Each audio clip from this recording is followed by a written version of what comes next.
नमस्ते प्यारे बच्चों, आज हम पढ़ेंगे 11th क्लास का अध्याय 3 चुनाव और प्रतिनिधित्व। इस अध्याय के कुछ मुख्य बिंदु हैं जो इस प्रकार है। पहला है लोकतंत्र के प्रकार। इस अध्याय में हम पढ़ेंगे कि लोकतंत्र कितने प्रकार के होते हैं। भारत में चुनाव प्रणाली मतलब भारत में किस तरीके से चुनाव होते हैं, उसका सिस्टम क्या है। नेक्स्ट चुनाव और लोकतंत्र। नेक्स्ट आनुपातिक प्रतिनिधित्व, ये चुनाव की प्रणाली है। नेक्स्ट है निर्वाचन क्षेत्रों का आरक्षण और लास्ट चुनाव सुधार। सबसे पहले है इसमें माइंड मैप चुनाव और प्रतिनिधित्व के बारे में। इसमें है चुनाव आयोग के कार्य। सबसे पहले तो हमें ये पता होना चाहिए कि चुनाव आयोग है क्या। चुनाव आयोग वह आयोग है जो देश में चुनाव कराने का काम करता है। अब इसके काम क्या क्या है वो हम देखेंगे। सबसे पहला काम है स्वतंत्र और निष्पक्ष चुनाव कराना। मतलब चुनाव इस तरीके से नहीं होने चाहिए जिससे कि धांधलेबाजी हो, मतलब किसी के फेवर में वोटिंग कराई जाए, इस तरीके से चुनाव ना हो, या किसी से जोर जबरदस्ती डंडे के बल पे पैसों का लालच देकर या और किसी चीज का लालच देकर चुनाव ना हो, ये देखभाल करना चुनाव आयोग का काम है। तो स्वतंत्र और निष्पक्ष तरीके से चुनाव कराना। आदर्श चुनाव संहिता जारी करना। ऐसे समय में कोई भी नए तरीके के कानून लागू नहीं हो सकते हैं, सारे कामों पर रोक लगा दी जाती है। जो सरकार काम करते हैं उन सभी कामों पर रोक लगा दी जाती है। आचार संहिता जारी करना। नेक्स्ट है राजनीतिक दलों का पंजीकरण। जो हमारी पॉलिटिकल पार्टीज होती है, राजनीतिक दल होते हैं, उनका पंजीकरण मतलब उनका रजिस्ट्रेशन करना चुनाव आयोग का काम है। पॉलिटिकल पार्टीज के नाम क्या क्या हैं, जैसे हमारी भारतीय कांग्रेस पार्टी है, दिल्ली में बात करें आम आदमी पार्टी है, ठीक है। राष्ट्रीय दल और क्षेत्रीय दल ये अलग अलग होते हैं। तो इन सभी राजनीतिक दलों का पंजीकरण करना चुनाव आयोग का कार्य है। राजनीतिक दलों को चुनाव चिन्ह जारी करना। जो राजनीतिक दल हैं उनके अपने चुनाव चिन्ह होते हैं, उनको जारी करना ये भी चुनाव आयोग का कार्य है। जैसे कांग्रेस पार्टी का चुनाव चिन्ह क्या है, फूल, कमल का फूल, सॉरी, कांग्रेस पार्टी का चुनाव चिन्ह है हाथ, ठीक है। भाजपा का चुनाव चिन्ह है कमल का फूल और आम आदमी पार्टी का है झाड़ू, ठीक है। इस तरीके से और जो निर्दलीय होते हैं, जो मतलब किसी भी पार्टी से चुनाव नहीं लड़ते हैं, उनको भी चुनाव चिन्ह चुनाव आयोग के द्वारा ही प्रदान किया जाता है। हमारे सामने ऑप्शन होते हैं, अगर चुनाव लड़ना चाहते हैं, हमें किसी भी पार्टी से चुनाव नहीं लड़ना है तो हम निर्दलीय चुनाव लड़ते हैं। निर्दलीय का मतलब होता है मतलब बिना किसी दल के चुनाव लड़ना, अपने बल पर। नेक्स्ट है उम्मीदवारों का चुनावों में खर्च तय करना। आवश्यकता से अधिक खर्च नहीं होना चाहिए। अब तो पहले ही जारी करा दिया जाता है कि जो भी चुनाव लड़ रहा है उसके पास कितनी संपत्ति है, कितना पैसा है, उसके नाम पर क्या क्या चीजें, सारी मतलब उसकी डिटेल ले ली जाती है। इसके बाद चुनाव आयोग भी हमारे पास दो स्तर पर है, एक केंद्र स्तर पर और दूसरा राज्य स्तर पर। केंद्रीय चुनाव आयोग जो है वो पूरे देश में चुनाव कराने का काम करता है। जैसे हमारे लोकसभा के, राज्यसभा के, राष्ट्रपति के जितने भी चुनाव होते हैं, ये सारे चुनाव केंद्रीय चुनाव आयोग कराता है। और दूसरा है राज्य चुनाव आयोग, ठीक है। राज्य चुनाव आयोग में जो राज्य के अंदर, जैसे स्पेशली दिल्ली के अलग अपना चुनाव आयोग है, उत्तर प्रदेश का अलग, ठीक है, बिहार का अलग, हर प्रदेश के अपने अपने अलग चुनाव आयोग हैं। वो राज्य में जितने भी चुनाव होते हैं उनको कराने का काम करता है। अगला हम पढ़ेंगे चुनाव आयोग की संरचना। संरचना क्या है, कौन कौन इसमें शामिल होते हैं, इसका स्ट्रक्चर क्या है। इसमें एक मुख्य चुनाव आयुक्त होता है और दो अन्य चुनाव आयुक्त। केंद्रीय स्तर की अगर हम बात करें तो यहाँ पर कितने सदस्य हैं, बहुसदस्य इसको कहा जाता है। पहले चुनाव आयोग एक सदस्य था, अब वो बहुसदस्य है। बहुसदस्य में 3 सदस्य होते हैं हमारे पास, एक मुख्य चुनाव आयुक्त और 2 अन्य चुनाव आयुक्त। इनका चुनाव राष्ट्रपति के द्वारा किया जाता है और संसद द्वारा ही इन्हें हटाया जाता है। किनको? चुनाव आयुक्त जो होते हैं। चुनाव आयोग मतलब एक संस्था है और चुनाव आयुक्त एक पद का नाम है जिस पर कोई व्यक्ति काम करता है। तो ये ध्यान रखनी है दोनों चीजें। आयोग मतलब एक संस्था और आयुक्त मतलब एक पद जिस पर व्यक्ति काम करता है। इसके बाद है चुनाव प्रणाली। किन तरीकों से भारत में चुनाव होते हैं? यहाँ पर दो प्रकार की चुनाव प्रणाली है, आनुपातिक प्रतिनिधित्व चुनाव प्रणाली और दूसरी है FPPS, first past the post system प्रणाली। इसको कहते हैं सर्वाधिक वोट से जीत की प्रणाली। तो जो भारत में अपनाई गई है लोकसभा के चुनावों के लिए और विधानसभा के चुनावों के लिए, वो सर्वाधिक वोट से जीत की प्रणाली है।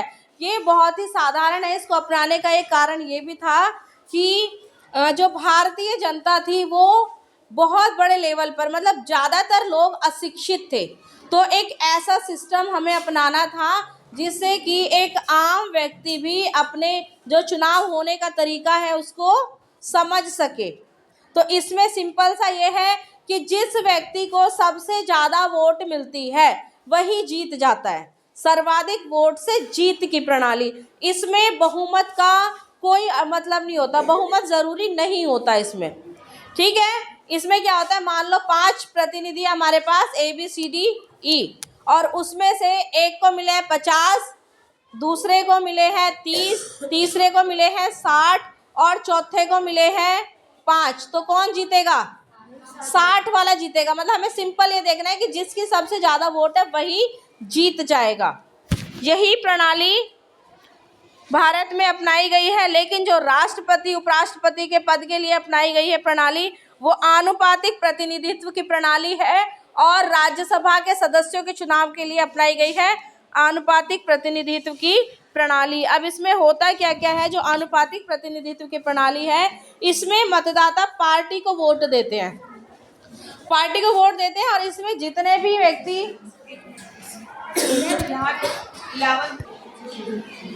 तो जो आनुपातिक प्रतिनिधित्व की प्रणाली होती है उसमें मतदाता जो होते हैं वो पार्टी को वोट देते हैं। लेकिन जो सर्वाधिक वोट से जीत की प्रणाली होती है इसमें मतदाता पार्टी को नहीं बल्कि व्यक्ति को वोट देते हैं।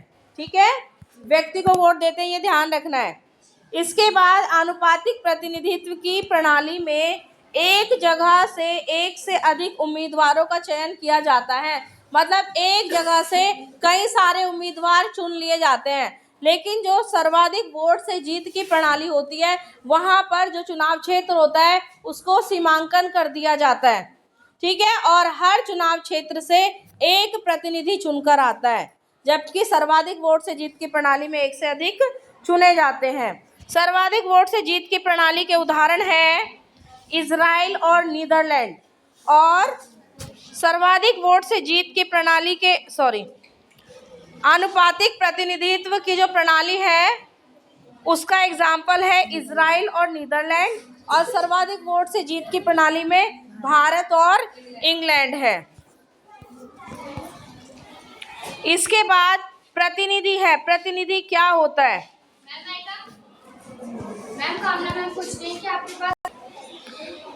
प्रतिनिधि कौन होता है? चुनाव प्रक्रिया के माध्यम से जो व्यक्ति जनता द्वारा चुनकर संसद या विधानसभा में भेजा जाता है उसे जनता का प्रतिनिधि कहते हैं। मतलब ये जो प्रक्रिया चुनाव प्रक्रिया होता है, चुनाव क्या होता है? चुनाव एक ऐसा प्रोसेस होता है जिसके माध्यम से जनता अपने प्रतिनिधि को चुनती है। तो चुनाव एक प्रोसेस है।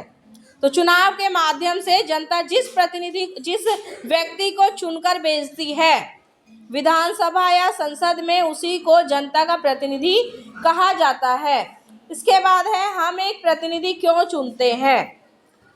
भारत बहुत बड़ा देश है ना, विशाल जनसंख्या वाला देश है और बड़े क्षेत्रफल के कारण सभी नागरिक कानून बनाने या निर्णय लेने में सीधे भाग नहीं ले सकते हैं। इसीलिए लोग प्रतिनिधियों का चयन करते हैं और वो प्रतिनिधि संसद में या विधानसभा में जाकर के हमारे लिए कानून बनाते हैं, हमारे लिए नीतियाँ तय करते हैं। अब लोकतंत्र के प्रकार हैं। लोकतंत्र दो प्रकार का है, एक तो प्रत्यक्ष लोकतंत्र और दूसरा है अप्रत्यक्ष लोकतंत्र। डायरेक्ट डेमोक्रेसी और दूसरी है इनडायरेक्ट डेमोक्रेसी।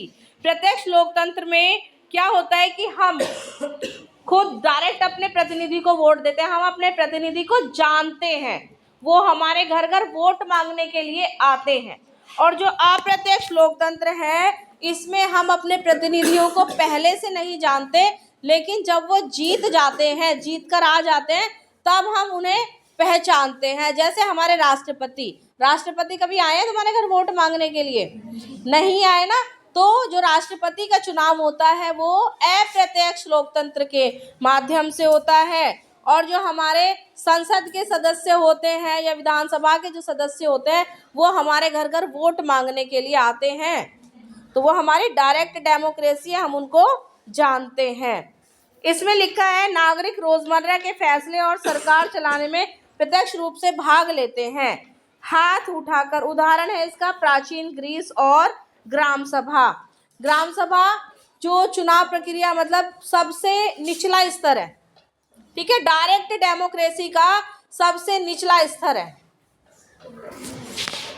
और अप्रत्यक्ष का उदाहरण भारत और इंग्लैंड दिया हुआ है। और इसमें कौन कौन से चुनाव होते हैं जिसमें जिनको हम वोट नहीं देते, हमारे प्रतिनिधि वोट देते हैं। तो ये हमें इस तरीके से ध्यान रखना है। प्रत्यक्ष मतलब जिनको हम प्रत्यक्ष रूप से जानते हैं, जो हमारे घर पे वोट मांगने आते हैं। अप्रत्यक्ष मतलब जो हमारे घर वोट मांगने नहीं आते, बल्कि हमारे प्रतिनिधि जिनको वोट देते हैं, वो अप्रत्यक्ष, जो हमें दिखाई नहीं देते, बाद में हम उन्हें पहचानते हैं। इसके बाद चुनाव है। चुनाव मैंने बता भी दिया है, जिस प्रक्रिया से लोग अपने प्रतिनिधियों का चुनाव करते हैं या अपने प्रतिनिधियों को चुनते हैं, वो चुनाव कहा जाता है। चुनाव और लोकतंत्र और भारत में चुनाव व्यवस्था। चुनाव और लोकतंत्र दोनों एक ही सिक्के के दो पहलू हैं। चुनाव के बिना लोकतंत्र अधूरा है और चुनाव के बिना लोकतंत्र का कोई महत्व नहीं है। लोकतंत्र मतलब लोगों का शासन, जनता का शासन। जनता का शासन कब होगा? जब जनता खुद अपने प्रतिनिधियों को चुनेगी, ना कि कोई राजा बैठ जाएगा और वो जनता के लिए निर्णय लेगा, तो वो राजतंत्र हो जाएगा। ठीक है, तो जनता खुद अपने प्रतिनिधियों को चुनती है। चुनाव के बिना लोकतंत्र और लोकतंत्र के बिना चुनाव का कोई महत्व नहीं है। भारत में चुनाव के संचालन की प्रणाली का वर्णन, भारत के संविधान में चुनाव के संचालन की प्रणाली का वर्णन किया गया है। इसके लिए चुनाव आयोग के गठन और नियमों का भी वर्णन किया गया है। चुनाव आयोग की कार्यप्रणाली, उम्मीदवार के चुनाव लड़ने की क्षमता, योग्यता, मतदाताओं की योग्यता और प्रक्रिया का भी वर्णन इसमें किया गया है। जिस भी तरीके से चुनाव होगा वो सारा वर्णन हमारे संविधान में किया गया है।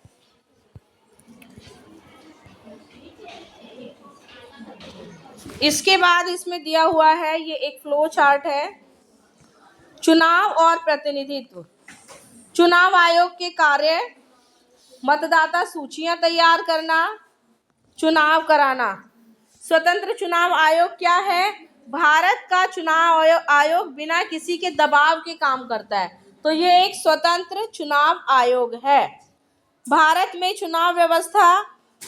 संविधान में स्वतंत्र चुनाव आयोग के गठन का वर्णन किया गया है एवं चुनाव आयोग के कार्यों का भी वर्णन किया गया है।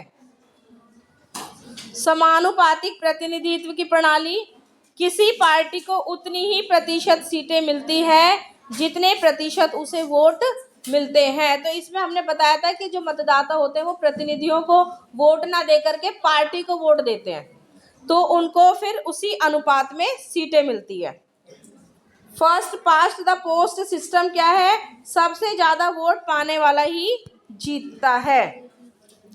चुनाव आयोग, इसका अनुच्छेद बहुत इंपॉर्टेंट है, ये याद रखना है। भारत के संविधान के अनुच्छेद 324 के अनुसार भारत का स्वतंत्र चुनाव आयोग होगा जिसमें 3 सदस्य होंगे। ये हमने पहले भी बता दिया आपको। पहला मुख्य चुनाव आयुक्त और 2 अन्य चुनाव आयुक्त होंगे। भारत के प्रथम चुनाव आयुक्त श्री सुकुमार सेन थे। ये क्वेश्चन पेपर में बहुत बार पूछा गया है, तो ये याद रखना है। भारत के प्रथम चुनाव आयुक्त सुकुमार सेन थे। सर्वाधिक वोट से जीत की प्रणाली, यह प्रणाली भारत में इंग्लैंड से ली गई है, ये याद रखना है, 1 नंबर में क्वेश्चन आ जाता है। इसमें पूरे देश को छोटी छोटी भौगोलिक इकाइयों में बांट दिया जाता है, जिसे निर्वाचन क्षेत्र कहा जाता है। ये क्वेश्चन आता है पेपर में, 2 नंबर में पूछा जाता है, निर्वाचन क्षेत्र किसे कहते हैं। तो पूरे देश को छोटी छोटी भौगोलिक इकाइयों में बांट देना, ये हमारा निर्वाचन क्षेत्र या चुनाव क्षेत्र कहलाता है। हर निर्वाचन क्षेत्र से एक प्रत्याशी जीतता है या विजेता होता है। इसमें सबसे अधिक वोट पाने वाला प्रत्याशी ही विजयी होता है। ये भी हमने पहले पढ़ लिया है। इसके बाद है समानुपातिक प्रतिनिधित्व की प्रणाली के बारे में है। पेपर में सर्वाधिक वोट से जीत की प्रणाली और समानुपातिक प्रतिनिधित्व की प्रणाली के बीच में डिफरेंस आता है करने के लिए, अंतर। 6 नंबर में आता है ये क्वेश्चन।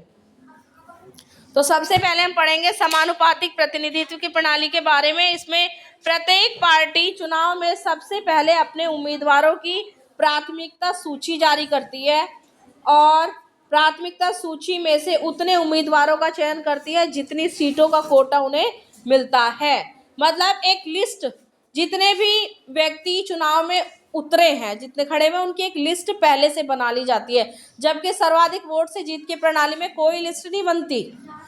प्रतिनिधि चुनाव में खड़े होते हैं, जो व्यक्ति है चुनाव में खड़े होते हैं और जीतने के बाद पता चलता है कि कौन कौन जीता है। जबकि ये लिस्ट बना लेते हैं 1 2 3 4 के नंबर से, और जितनी प्रतिशत इनको वोट मिलती है उसके अनुपात में ये फिर सीटें दे देते हैं। ठीक है।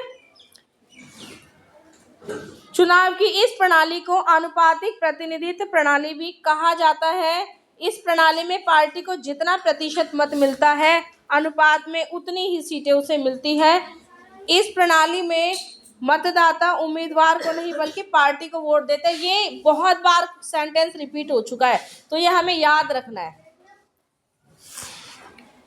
समानुपातिक प्रतिनिधित्व की प्रणाली जो 2 प्रकार की होती है।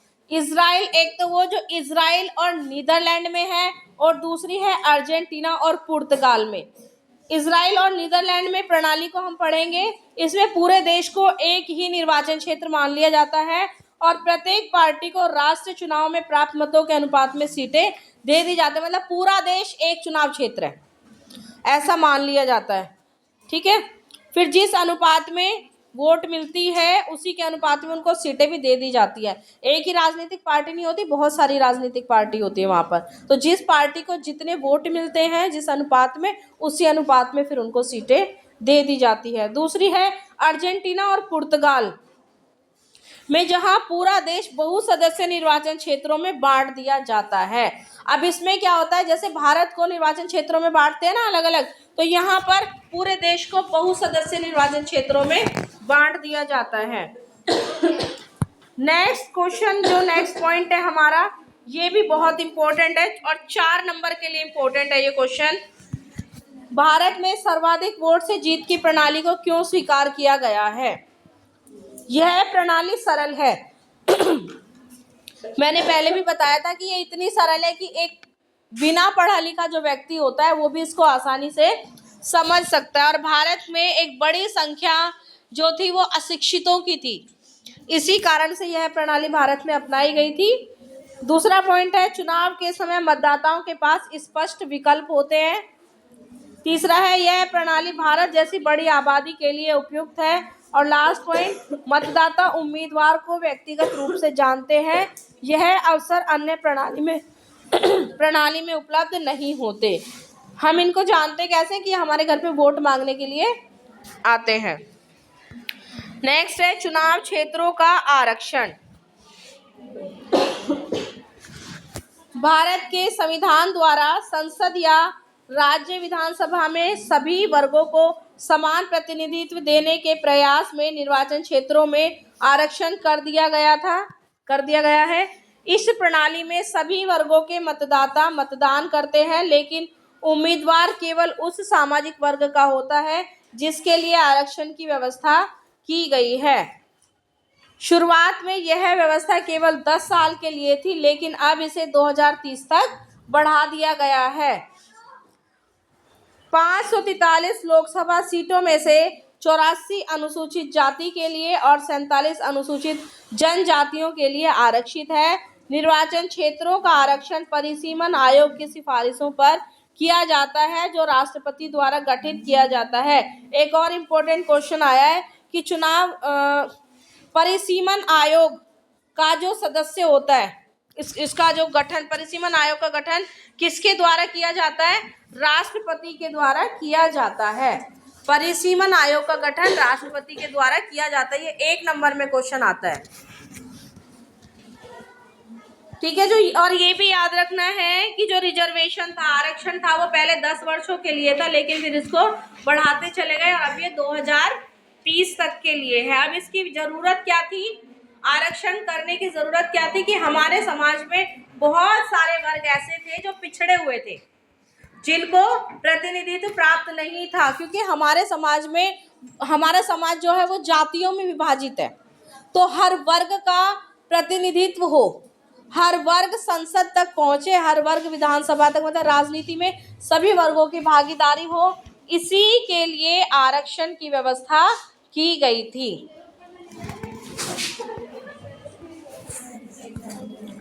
इसके बाद सार्वभौमिक वयस्क मताधिकार, 2 नंबर के लिए बहुत इंपॉर्टेंट क्वेश्चन है। सार्वभौमिक वयस्क मताधिकार, अब इसका मतलब क्या होता है कि जब हम 18 साल के हो जाते हैं तो बिना किसी जाति, धर्म, लिंग, भाषा, क्षेत्र, वंश के आधार पर भेदभाव किए सभी को वोट देने का अधिकार मिल जाता है। इसी को ही सार्वभौमिक वयस्क मताधिकार कहते हैं। विशेष बहुमत, विशेष बहुमत क्या है?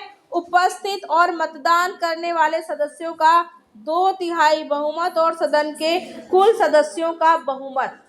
उपस्थित है और मतदान करने वाले हैं, इनमें अंतर होता है। देखो, कुछ सदस्य मनोनीत होते हैं और कुछ जो सीटें हैं उनके चुनाव ऐसे होते हैं जिन पर केवल चुने हुए सदस्य वोट करते हैं।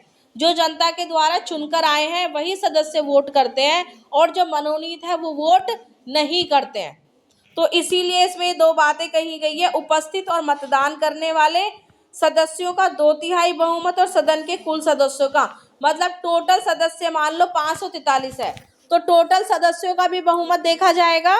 और जो उपस्थित, उस दिन जिस दिन वोटिंग हुई थी उस दिन कितने सदस्य वहां पर उपस्थित थे, 543 में से कितने वहां पर आए थे, प्रेजेंट थे, और उनमें से वोट करने वाले कितने थे, उनका 2/3 बहुमत। ये दोनों को मिलाकर के होता है विशेष बहुमत। इसके बाद है स्वतंत्र और निष्पक्ष चुनाव आयोग, ये हमने पहले भी पढ़ लिया है। इसके बाद है नेक्स्ट चुनाव सुधार। अब देखो, हमारे देश में जो चुनाव होते हैं उसमें सुधार की भी ज़रूरत है। हमने देखा है कि जब चुनाव होते हैं तो क्या हो रहा होता है, कहीं कोई किसी को कंबल बांट रहा होता है, कहीं कोई किसी को खाना बांट रहा होता है, कहीं शराब बट रही होती है। ये चीज़ें होती है जब चुनाव होते हैं ना, तब होती है ये सब चीज़ें। तो इन सब चीज़ों में सुधार के लिए कोई बहुत ज़्यादा पैसा खर्च कर रहा होता है, तो इन्हीं जो हमें उसमें बुराई नज़र आती है उसी को ही हमें सुधार के रूप में लिखना है कि ये चेंज इसमें आने चाहिए। जैसे कि कोई सदस्य है जो बहुत ज़्यादा अनलिमिटेड पैसा खर्च कर रहा है, लेकिन एक हमारा व्यक्ति ऐसा खड़ा हुआ है चुनाव में जिसके पास इतना सारा पैसा नहीं है, तो फिर क्या करना चाहिए? एक लिमिट तय कर देनी चाहिए कि इतने से ज़्यादा पैसा खर्च चुनाव में नहीं होना चाहिए। अब देखो, कोई भी चुनाव प्रणाली कभी भी एक आदर्श प्रणाली नहीं हो सकती है। प्रत्येक प्रणाली में कुछ कमियां होती है। लोकतांत्रिक समाज को अपने चुनावों को अधिक निष्पक्ष और स्वतंत्र बनाने के लिए लगातार प्रयास करने होंगे। इसे चुनाव सुधार कहा जाता है।